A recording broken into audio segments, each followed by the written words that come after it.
But we welcome the Honorable Governor. Thank you, आपने time निकाला and you came for this occasion. I'll just tell you a bit about the program जो हम कर रहे हैं, We Women Want. It's actually आज जो conclave है, it's a culmination of a program that we do every week.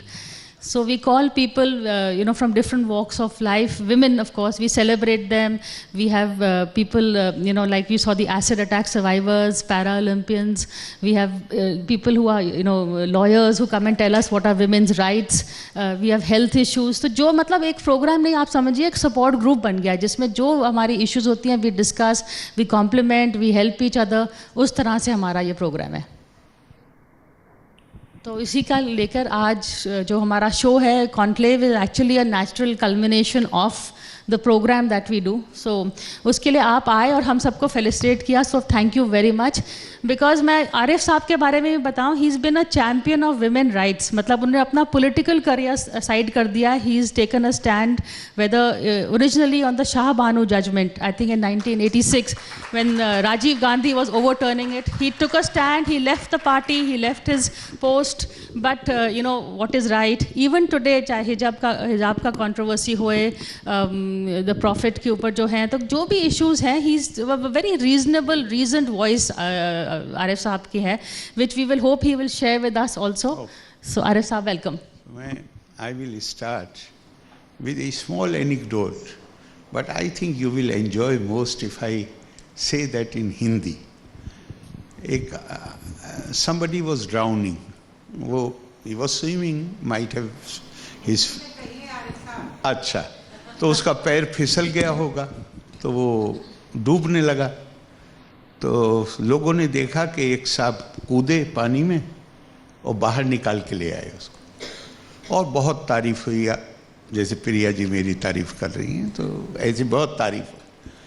उसने कहा, भाई तारीफ तो ठीक है, पहले ये बताओ कि मुझे धक्का किसने दिया था. तो वही हाल मेरा है. सच्ची बात ये है, और ये मैं पहली दफ़ा नहीं कह रहा हूँ, इससे पहले भी मैंने कहा है कि मैं, पहली बात तो ये कि मैं वीमेन, जिसे वीमेन इश्यूज कहा जाता है, मैं उसे वीमेन इशू नहीं मानता. मैं ह्यूमन इश्यूज मानता हूँ उनको. ये पॉसिबल नहीं किसी देश के लिए, किसी समाज के लिए, इवन परिवार के लिए, कि आप महिलाओं को उनके अधिकारों से वंचित करके रखो और वो परिवार, वो समाज और वो देश आगे बढ़ सके. तो ये जितना इसे हम कहते हैं वीमेन इश्यूज, उससे ज़्यादा ये मैन के इश्यूज हैं, उससे ज़्यादा ये सोसाइटी के इश्यूज हैं, और उससे भी बढ़ के ये ह्यूमन राइट्स इश्यूज. ये किसी एक वर्ग का मामला नहीं है बिल्कुल भी. एक तो ये मैं क्लियर करना चाहता हूँ. दूसरे लोग, कितने साल हो गए, 1986 में मैंने गवर्नमेंट से इस्तीफ़ा दिया था. मुझे कभी याद नहीं पड़ता कि मैं किसी सभा में गया हूँ और उसका रेफरेंस लोगों ने न दिया, और आज तक मैं फिगर आउट नहीं कर पाया हूँ, मैं नहीं जान पाया हूँ कौन सी चीज़ थी जिससे टच किया उस इनर कोर्ट को, जो भूलने नहीं देती उस मामले को. वरना तो पॉलिटिकल इश्यूज सालों छोड़िए, महीनों भी लोग याद नहीं रखते, दिनों में भूल जाते हैं. तो मेरा मामला उस वक्त ये था कि मैं बिल्कुल भी, इनफैक्ट यहाँ पे मुझे याद आ गया कि जब दिन भर मुझे समझाने की कोशिश की गई कि मैं अपना इस्तीफ़ा वापस ले लूँ, तो सबसे आखिर में नरसिम्हा राव जी आए, और नरसिम्हा राव जी ने मुझसे कहा, बहुत प्यार के साथ ही, इसमें बाद में दूसरे मीनिंग निकाले लोगों ने, वो अलग बात, मगर उन्होंने मुझे बहुत प्यार से समझाया. उनका, तुम्हारी क्या उम्र है, तुम किस पोजीशन में हो, तुम्हें कहाँ पहुँचना है. अब तो शाहबानो भी बदल गई. उसने ये कह दिया कि मुझे सुप्रीम कोर्ट से जो जजमेंट मेरे फेवर में आया है, मुझे वो नहीं चाहिए, चूँकि मुझे बताया गया है कि मेरा रिलीजन इसको अलाउ नहीं करता है. वो बदल गई. तुम काहे के लिए इस पर तुले हुए हो कि इस्तीफा दे रहा. और एक जुमला और भी कहा जो ज़्यादा मशहूर हुआ, उसने कहा कि भाई अगर कोई लोग गड्ढे में पड़े रहना चाहते हैं, पड़े रहना दो, तुम अपना देखो। तो मैंने उनसे कहा सर मैं सिर्फ अपना देख रहा हूं, मैं किसी की लड़ाई नहीं लड़ रहा हूं। मुझसे पूछा गया, प्राइम मिनिस्टर ने पूछा कि जिस वक्त वो विवाद अपने पूरे जोर पे था, तो मुझसे पूछा कि मैं उस वक्त होम मिनिस्ट्री में था, वही मिनिस्ट्री उस सब्जेक्ट से डील करती थी। तो मीटिंग में, वो मीटिंग क्या, वो भी याद है मुझे, उस दिन आसाम एकॉर्ड साइन हुआ था। आसाम एकॉर्ड के बाद जब आसाम एक लीडर चले गए तो प्राइम मिनिस्टर मुझे अपने ऑफिस में ले गए, मुझसे पूछा इस विवाद पे तुम्हारी क्या राय। मैं कहा जो कुछ भी पर्सनल लॉ बोर्ड वाले कह रहे हैं ये बिल्कुल गलत है, सिर्फ मॉरली गलत नहीं है, सिर्फ कानून के हिसाब से गलत नहीं है, ये कुरान की जो शिक्षा है उसके खिलाफ है। तो बोलते क्यों नहीं हो? मैं बोलता इसलिए नहीं हूं कि मुझे नहीं पता कि आप इनके प्रेशर को स्टैंड कर पाएंगे या नहीं कर पाएंगे। नहीं बोलो, इनसे कोई कंप्रोमाइज नहीं किया जा सकता। अब मैंने अगर मुझे अब सही याद है तो 57 या 59 मिनट मैंने पार्लियामेंट में बोला। बहुत तारीफें हुई सारे अखबारों में, और सबको छोड़िए उसी रात में ही प्राइम मिनिस्टर का 2 लाइन का नोट मेरे पास आया, everybody is calling me praising your speech, I congratulate you वगैरह वगैरह। अब इसके बाद 3 महीने के बाद फैसला बदल गया। अब फैसला हो गया कि नहीं, इस फैसले को हमें बदलना है, ओवरटर्न करना है सुप्रीम कोर्ट के डिसीजन। तो मैंने नरसिम्हा राव जी से कहा कि साहब ये काम बीरबल कर सकता था कि अकबर को एक दिन बैंगन पसंद आया, कहा बैंगन बड़ी अच्छी सब्जी, बीरबल ने 50 खूबियां बयान करी। 2-3 महीने बाद अकबर ने कहा भाई ये सब्जी तो बैंगन की बहुत खराब है, तो बीरबल ने 50 बुराइयां बयान करनी। कहा तुम उस दिन तो तारीफ कर रहे थे। कहा हुजूर मैं आपका गुलाम हूं, मैं कोई बैंगन का गुलाम थोड़े हूं। तो मैं कहा मैं अकबर का बीरबल नहीं बनूंगा हरगिज भी। मैं सच में आपको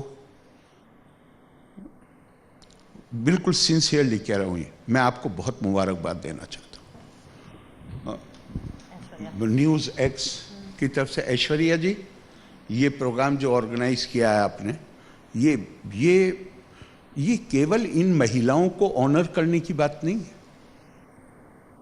इससे कितने लोग प्रेरणा लेंगे, कितनी महिलाओं में आत्मविश्वास जागेगा। मेरे ख्याल से इन्होंने जो भी बीमारी या जो भी कारण रहा हो, आप मुझे अगर मेरे मतलब जब मैं यंग था उस वक्त भी भेजते तो भी मैं वो नहीं कर पाता जो इन्होंने किया है।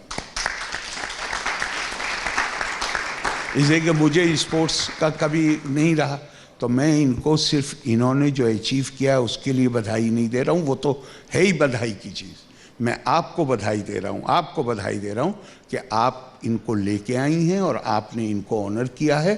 और ये जो एसिड वाली जो बच्चियाँ, हमारा समाज का दायित्व नहीं, हमारा धर्म है कि इनके अंदर दोबारा से आत्मविश्वास पैदा करने के लिए हम जो कुछ कर सकते हैं वो करें। ये जुल्म का शिकार हुई और इस जुल्म के खिलाफ ये इनकी मदद नहीं है,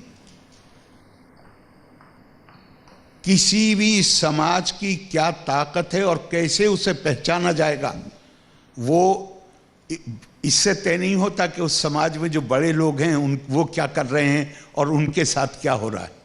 हमेशा समाज की ताकत जैसे चेन होती है, उसकी सबसे कमजोर कड़ी चेन की स्ट्रेंथ को डिटरमिन करती है। आपके पास चाहे जितनी मजबूत चेन हो, लेकिन अगर उसमें 1 या 2 उसके हिस्से कमजोर हैं और पानी निकालना है तो आप मजबूत की ताकत का ध्यान करके पानी नहीं, उसमें बाल्टी नहीं बांधेंगे, जो कमजोर वाले हैं उसका ध्यान करके बांधेंगे। ये हमारा धर्म है और आपने इनको ऑनर किया है।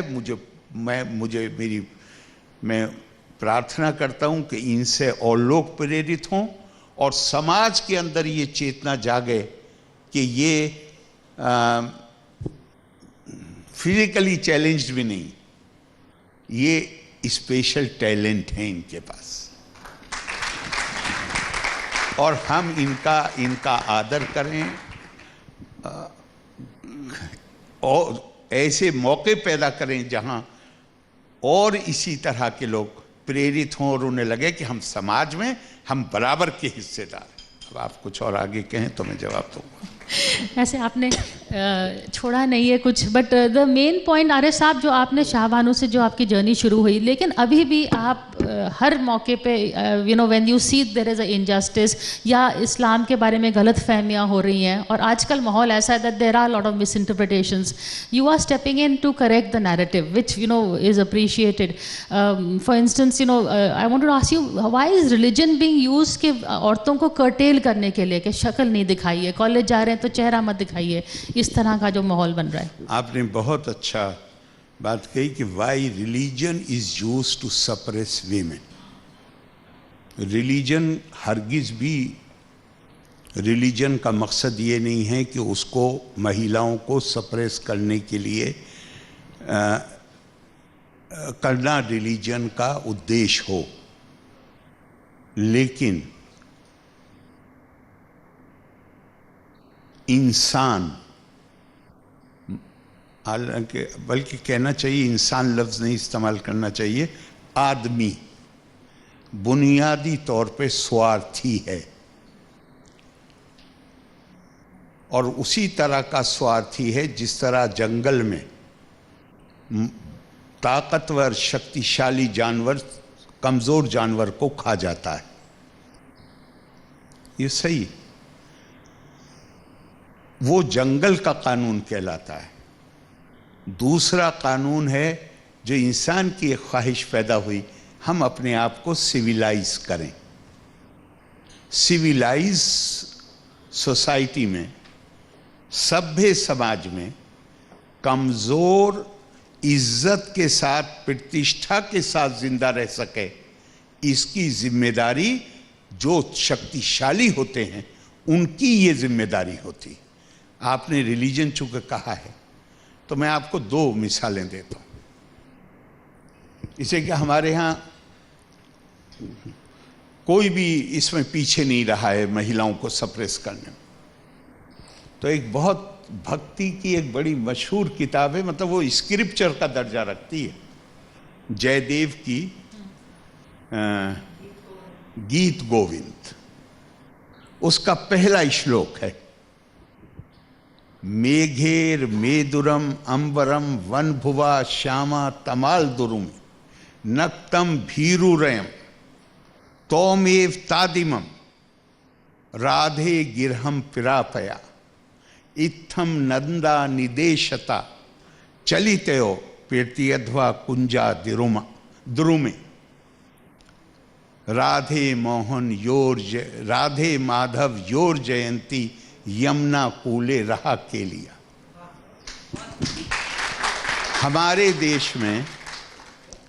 देश में जितने अवतार हुए उनमें अकेले भगवान कृष्ण हैं जिनको पूर्ण पुरुष कहा गया, पूर्ण अवतार कहा गया। लेकिन हमारे सांस्कृतिक मूल्य बताते हैं कि जब अंधेरा हुआ तो पूर्ण पुरुष को, जिनसे बहादुर कोई और नहीं हो सकता थ्योरेटिकली, उस पूर्ण पुरुष को भी उस अंधेरे में शाम को जब अंधेरा हो गया तो उनको पेड़ जो थे वो भूत नजर आने लगे और डर गए। अब आप देखिए भक्ति बिलासफेमी की हद तक जारी है कि वो डर गए। उस मौके पे किसने उन्हें संभाला? राधा जी ने उन्हें संभाला। तो क्या पता चला? पता ये चला कि महिला की जो शक्ति, जो प्रकृति ने महिला को शक्ति दी है, वो पूर्ण पुरुष से भी ज्यादा।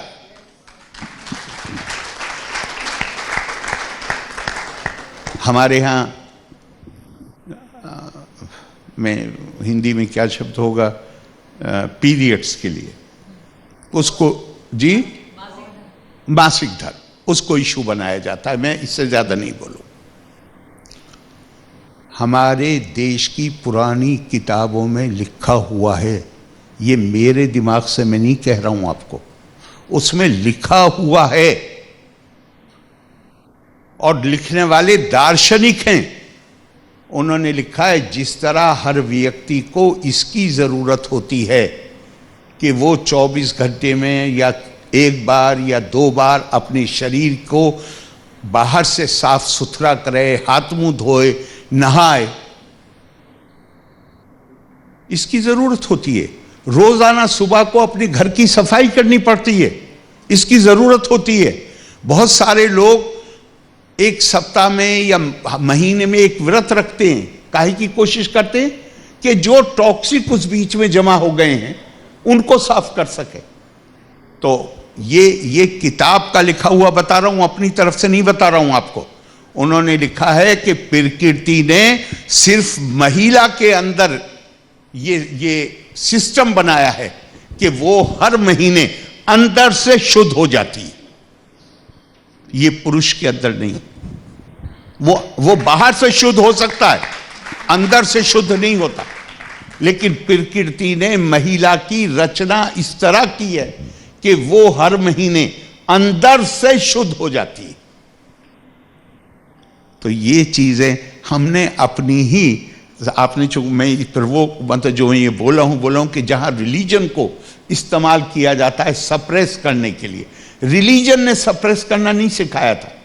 यह हमारा स्वार्थ है जिसमें हमने उन सारी शिक्षाओं को अनदेखा करके, और हम दिमाग में यह बात आया जैसे परिवार में शांति बनाए रखने के लिए महिलाओं को दबा के रखना जरूरी, उन शिक्षाओं को अनदेखा करके, और ये सब हमने किया।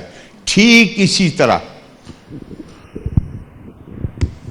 मुस्लिम समाज के बारे में मैं कहूंगा कि जो जिस तरह महिलाओं के बारे में बातें की गई, जिस तरह महिला को न सिर्फ मां के रूप में यह कहा गया कि इसके पैरों के नीचे जन्नत है, बल्कि प्रॉफिट साहब की रिकॉर्डेड ट्रेडिशंस हैं। बेटी जो जब आती थी उसके लिए उठ के खड़े होते थे। आज भी हम नहीं देखते सभ्य समाज में कि बेटी के लिए उठ के कोई, कब बेटी से बहुत प्यार होता है, लेकिन उसको अगर और लोग बैठे हो उनके सामने ये बताना कि महिला की कितनी इज्जत होनी चाहिए, बेटी के लिए उठ के खड़े होते थे। लेकिन हमारा हाल ये है कि कुरान सीधे सीधे कह रहा है कि जिनको तलाक दी जाए उनको का भी गुजारे के लिए भत्ता तलाक देने वाले की जिम्मेदारी होगी। और हम कह रहे हैं, हमने 86 में पूरे देश में आंदोलन चला दिया कि मेरी जिम्मेदारी 3 महीने के बाद बिल्कुल भी नहीं है, और अगर 3 महीने बाद मुझसे कुछ भी देने के लिए कहा गया, कुरान की आयत है वलिल मुतल्लिकाति मताउम बिल मारूफ, और तलाकशुदा औरत के लिए भी खर्चा देना। और इसको कोर्ट्स ने कहा कि ये खर्चा तब तक दिया जाएगा जब तक वो या तो दूसरी शादी ना कर ले, या उसकी मौत ना हो जाए, या वो खुद अपने पैरों पे खड़ी ना हो जाए।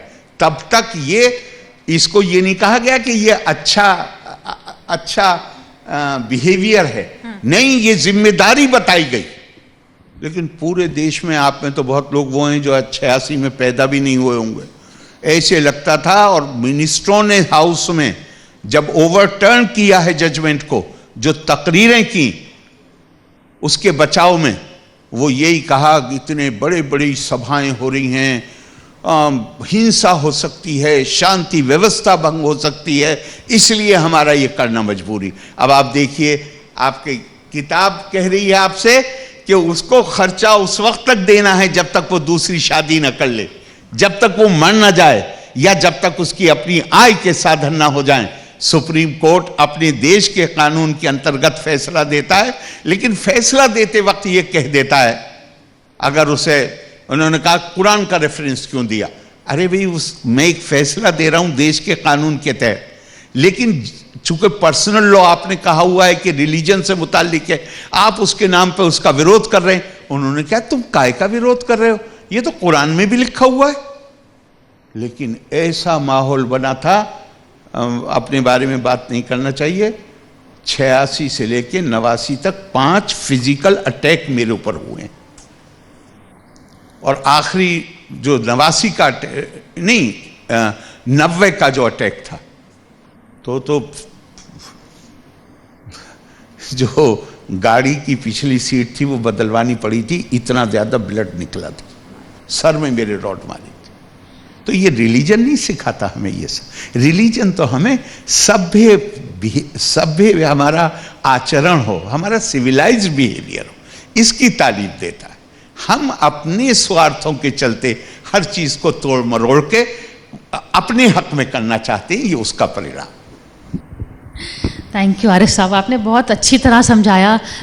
आई जस्ट वांट टू ओपन 1-2 सवाल। आपने कहा था यू अग्रीड वेरी ग्रेशियसली। 3-4 जितना आपका समय इजाजत है। समय की इजाजत है, otherwise we would love to talk to you. I think Archana and Neelima आगे please. Arif Sahab, you're one of the most erudite and articulate, learned people I've seen. Thank you. And I've met.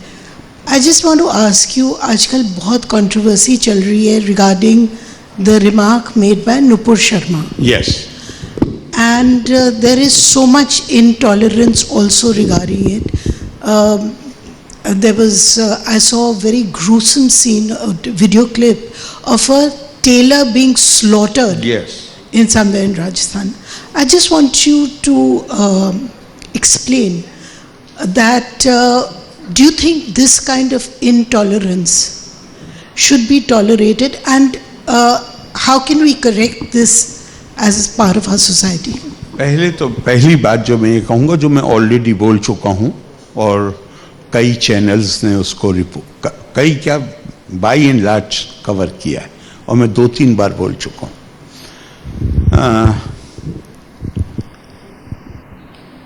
हमारे भी जिस्म में अगर कोई मानिए कहीं कोई एब्सिस हो जाए, कोई फोड़ा हो जाए, तो मक्खी आके मेरे जो सही हिस्सा है उस पर नहीं बैठती, वो बैठती है जाके गंदगी पर।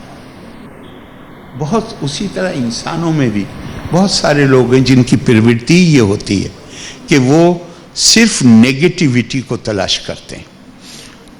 मैंने पूरी कोशिश करी, और आज नहीं, जिस ज़माने में मेरी जान को ख़तरा था, मैंने 6 साल कुरान के अलावा मतलब मैं बचपन से मुझे इससे अगर आप स्पोर्ट्स के नाम भी पूछें, मैं शायद ही चंद ही लोग होंगे जिन्हें क्रिकेट समझ में नहीं आता। मैंने कभी क्रिकेट मैच नहीं देखा। और ये मैं रिकमेंड नहीं कर रहा हूँ, मेरा बस चले मैं हर बच्चे को स्पोर्ट्स में ज़बरदस्ती भेजूँ, इसे तारीफ मत समझिएगा। सिर्फ मैं ये बता रहा हूँ कि मेरा एटीट्यूड क्या, मैंने अपने बच्चों को फोर्स किया, स्पोर्ट्स कुछ भी खेलो, लेकिन कुछ वक्त खेलने के लिए भी होना चाहिए। तो इसे ये मत समझिएगा मैं तारीफ के तौर पर नहीं, मेरा नेगेटिव है मेरी पर्सनालिटी का, कि मुझे कभी किसी स्पोर्ट्स में कोई दिलचस्पी नहीं, सिवाय किताबों के। मेरी पिटाई इस पे हुई है, मेरी दादी ने करी है। वो रात को, हम गांव के रहने वाले हैं, छुट्टी में जाते थे गांव अपने, तो बड़े बेटे होने के नाते दादी का लाडला होता है, दादी के पास सोता था। रात को 10 साढ़े 10 बजे उनकी आंख खुलती थी, तो हमारे गांव में बिजली नहीं थी, तो मैं लैंप की रोशनी में पढ़ रहा होता। मेरे एक चांटा लगाती थी, कहती थी दिन में भी किताब, रात में भी किताब, कुछ और करता ही नहीं है। तो ये मैं सिर्फ इसके लिए कह रहा हूँ, तारीफ के लिए नहीं कह रहा हूँ। नहीं, बच्चों को स्पोर्ट्स में होना ही चाहिए, बहुत ज्यादा जरूरी है, ये मैंने बाद में रियलाइज किया। कि आप जो बात कह रही हैं नेगेटिविटी, मैंने 5-6 साल उस ज़माने में मेरी जान को खतरा था, मैंने कुरान के अलावा कुछ नहीं पढ़ा, और मैं अपनी सारी कोशिश, और आज अब फिर मैंने दोबारा अपने पुराने रिकॉर्ड, चूंकि मैंने टैबुलेट किया हुआ है हर वर्ष को, मैंने फिर निकाला कोई कुरान में जिक्र ही नहीं है। बल्कि जिक्र क्या है, क्या बार बार कहा जाता है, जब कोई ऐसी बात कहे जो तुम्हें बुरी लगती है तो वहां से उठ के चले जाओ। एंड से पीस टू देम वइज़ा समीउल लग़वा व आरिदू अनहु। और दूसरी जगह कहा कि उनको कालू सलामुन, उनसे कहो peace be on you. Violence का तो कहीं कोई, अब जो मैंने नए सिरे से देखा तो मैंने 26 वर्सेस निकाली। ये मुझे उस वक्त ध्यान नहीं आया था। मैंने 26 वर्सेस निकाली कुरान की, जिसमें बार बार ये कहा जाता है जब तुम कोई ऐसी बात सुनो जो हर्टफुल हो, वहां से उठ के चले जाओ। सही एडवाइस आपने कही। और कहीं भी नहीं। लेकिन हम इससे इनकार नहीं कर सकते कि जो चीज, जो किताब को कुरान, इस मुसलमानों का स्क्रिप्चर अलग चीज है और कानून की किताब अलग है। जिन लोगों ने कानून लिखा है उसमें यह है, इससे इनकार नहीं कर सकते। और न सिर्फ ये है, मैं अभी बोला हूं थोड़ी देर पहले, न सिर्फ ये है कानून की किताब में, बल्कि हमारे हिंदुस्तान शायद 1-2 मुल्कों में है दुनिया के, जहां हम अपने मदरसों को, इसकी ये बहुत महत्वपूर्ण है, जहां हमारे यहां के मदरसे उसको पढ़ाते हैं। अब बच्चा आता है, उसको कहा ये खुदा का कानून है, खुदा की किताब है, ये उससे बिल्कुल टकराता है। लेकिन वो कम उम्र का बच्चा, उसको कहा ये खुदा का कानून है, और वो फिर क्या करता है, पहले वो किताब को उठाता है, उसको किस करता है, माथे से लगाता है और फिर पढ़ता है। वो ये नहीं जानता कि ये इंसानों ने की रायें हैं जो उस जमाने में लिखी गई हैं, जिस जमाने में मुसलमानों का दुनिया में सिंगल सुपर पावर थे 500 साल से ज्यादा। तो 500 साल से ज्यादा कोई सिंगल सुपर पावर हो, अमेरिका को 25 साल लोग बर्दाश्त नहीं कर पाए, और कोई 500 साल सुपर पावर हो। अनअकाउंटेबिलिटी जो है वो दुनिया का इंसानों के मामले में, मेरी आप चाय जितनी तारीफ कर दीजिए, लेकिन अगर आप मुझे ऐसी पावर दे देंगे जिसमें मेरी अकाउंटेबिलिटी नहीं है, तो मैं वो हरकतें करूंगा कि इंसानियत शर्मा जाएगी। मैं चाहे जितना भला आदमी, अकाउंटेबिलिटी जरूरी है। और हमारे यहाँ तो ऐसी पावरफुल स्टोरी है इस अकाउंटेबिलिटी के ऊपर कि भगवान राम श्रीलंका को फतेह करके और आ गए, राम राज्य स्थापित हो गया। एक दिन दरबार में बैठे हैं, एक कुत्ता आया और उसने कहा कि साहब मेरे साथ बड़ी ज्यादती हुई है, मुझे अकारण ही मारा गया। फौरन इंक्वायरी कराई गई, उसका जो आरोप था वो सही पाया गया। अब भगवान राम ने कहा कुत्ते से कि तुम ही बता दो क्या सजा दें इस आदमी को जिसने तुम्हें बगैर वजह के मारा। उसने कहा साहब वो मंदिर का महंत है, उसको महंती से हटा के मुख्य महंत बना दिया जाए।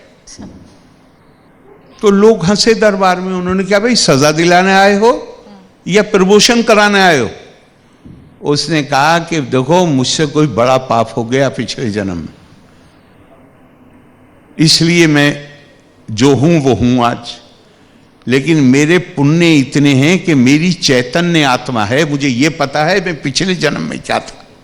मैं पिछले जन्म में मुख्य महंत था, और जब मेरी अकाउंटेबिलिटी नहीं तो मैंने ऐसी हरकतें करी कि मुझे इस जन्म में ये बनना पड़ा। ये क्या सजा होगी कि महंती से हटा दिया? सजा तो वो है जो सजा मैं ले रहा हूं। ये मैं इसलिए नहीं सुना रहा सिर्फ कि आप इसे कहानी को एंजॉय करिए, इसमें बहुत बड़ा लेसन। कभी अपने आप को, only God's acts can not be question, God's acts can not be question, लेकिन इंसानों में कोई ऐसा नहीं। जो कहानी से जो मॉरल मिलता है वो ये है कि हम हमेशा एक सेंस ऑफ अकाउंटेबिलिटी हमारे अंदर होना चाहिए। और महात्मा गांधी ने कहा कि अकाउंटेबिलिटी का सेंस ये है कि कोई भी काम कर रहे हो देख लो कि जो अंतिम व्यक्ति अंतिम पायदान पे जो है उससे फायदा होता है या नुकसान होता है। अगर फायदा होता है तो तुम्हारा काम सही है, अगर उसको नुकसान होता है तो तुम्हारा काम गलत है। तो ये जो इंटॉलरेंस है, ये तो आनी है। इसलिए आनी है कि आप किसी मुस्लिम मुल्क में नहीं पढ़ा सकते इन कानूनों की किताबों को, वो नहीं अलाउ करते, चूंकि ये कानून आज दुनिया में कहीं लागू नहीं है और हिंदुस्तान में आजादी के साथ पढ़ाए जाते हैं। तो हम अगर हमारे अंदर अगर संवेदनशीलता नहीं होगी और हम ये ध्यान नहीं करेंगे। और एक और बात मैं कह दूं, देखिए हिंदुस्तान की पहचान, हमने चाहे जितनी तरक्की करी हो न्यूक्लियर साइंस में, मेडिकल साइंस में, कोई भी विषय हो जो मॉडर्न से मॉडर्न है, कंप्यूटर में, इसमें उसमें, हमारी पहचान है उस 10वीं और 11वीं सदी में, जब अभी यूरोप में रिनेसां शुरू नहीं हुआ था, उस वक्त बौद्धिक दिमागी सरगर्मियां सबसे ज्यादा मिडिल ईस्ट में चल रही थी। हमारी सोसाइटी उस वक्त बहुत सुनहरे दौर से निकल के पतन का शिकार हो चुकी थी। और मैं बहुत दफा सोचा करता था कि भारत को कहा जाता है कि भारत ज्ञान का केंद्र था, भारत प्रज्ञा का केंद्र था, तो हमारे साथ इतिहास ने इतना जुल्म क्यों किया? तो आप स्वामी रंगनाथानंद को पढ़िए, वो श्रीमद् भागवत से कोट करते हैं, सरस्वती ज्ञान खल्व यथा सती। वो कहते हैं कि हम माँ सरस्वती के उपासक थे और जब हमने अपने आम लोगों को ज्ञान के दरवाजे बंद किए उनके ऊपर, हम सरस्वती के खल्व बन गए, खलनायक बन गए और वहां से हमारा पतन शुरू हुआ।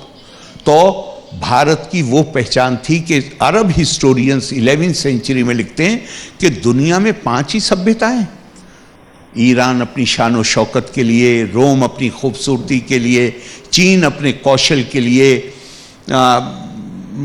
तुर्क अपनी बहादुरी के लिए, लेकिन भारत की सभ्यता ज्ञान और प्रज्ञा, इल्म और दानिश को के संवर्धन के लिए जानी जाती। जब तक हम उसको नहीं रिवाइव करेंगे, जैसे एक व्यक्ति का कुछ खास खूबी होती है, उसमें समाज में होती है, देश में, इस देश की खूबी है ज्ञान का संवर्धन।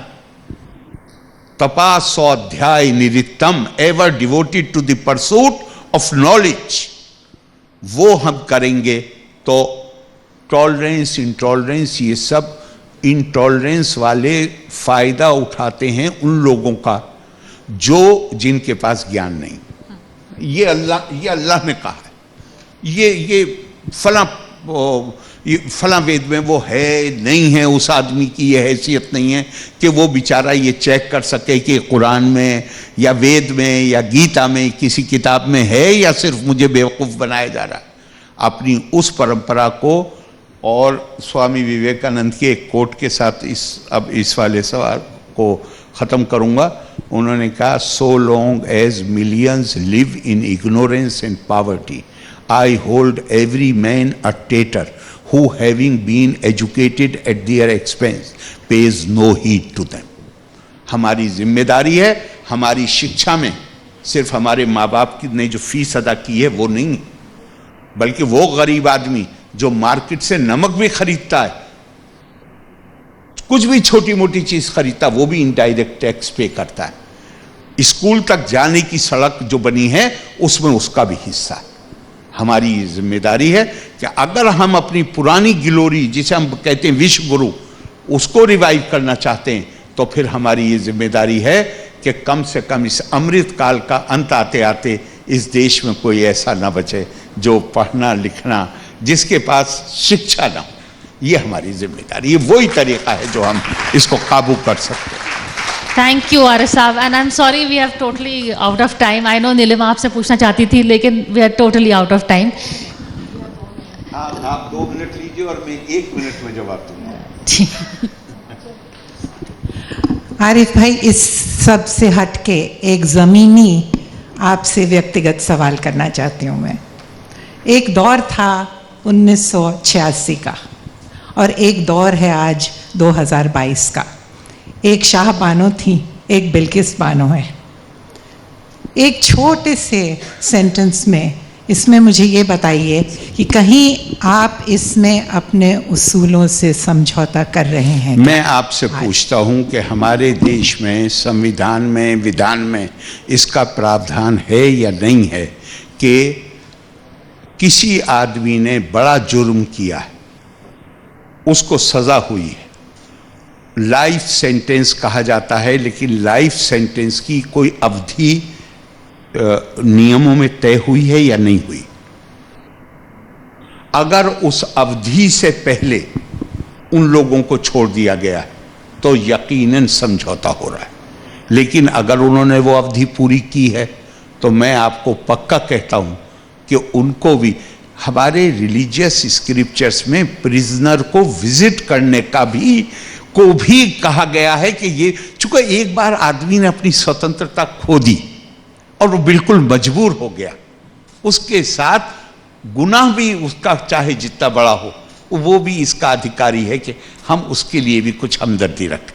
अगर उन्होंने नियम और कायदे, और मैंने चेक किया, चेक करने के बाद आपसे कह रहा हूं, उन्होंने वो पूरा समय बिताया, मानिए मैं केरला का गवर्नर ना होता, गुजरात का गवर्नर होता, तो अगर उतनी अवधि बिताने के बाद दूसरे लोगों को छोड़ा जा रहा है तो इन लोगों को बंद नहीं रखा जा सकता।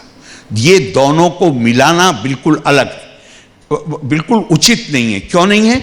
बिल्कीस बानो के साथ बहुत बड़ा जुल्म हुआ है, कोई शक नहीं, एक इंडिविजुअल के साथ हुआ है, लेकिन शाहबानो के साथ जो किया जा रहा था वो इस देश की सारी मुस्लिम महिलाओं के अधिकार को छीना जा रहा था। इंडिविजुअल में और कलेक्टिव में बहुत फर्क है, लेकिन मैं इंडिविजुअल को आपको कहता हूं कि अगर दूसरों के लिए 11 साल की अवधि है, किसी स्टेट में 14 साल की अवधि है, अगर उसमें 2 दिन पहले भी छोड़ दिया गया है, मैं आपसे कहता हूं मैं आपके साथ खड़ा हो जाऊंगा। थैंक यू आरिफ भाई। और आपने जो कहा, this is a question which we had also wanted to ask, so thank you Neelima for this, and thank you आप आए for this time, and you honoured all of us. We are really grateful to you honourable governor साहब। For more such videos, subscribe to the NewsX YouTube channel, hit the bell icon.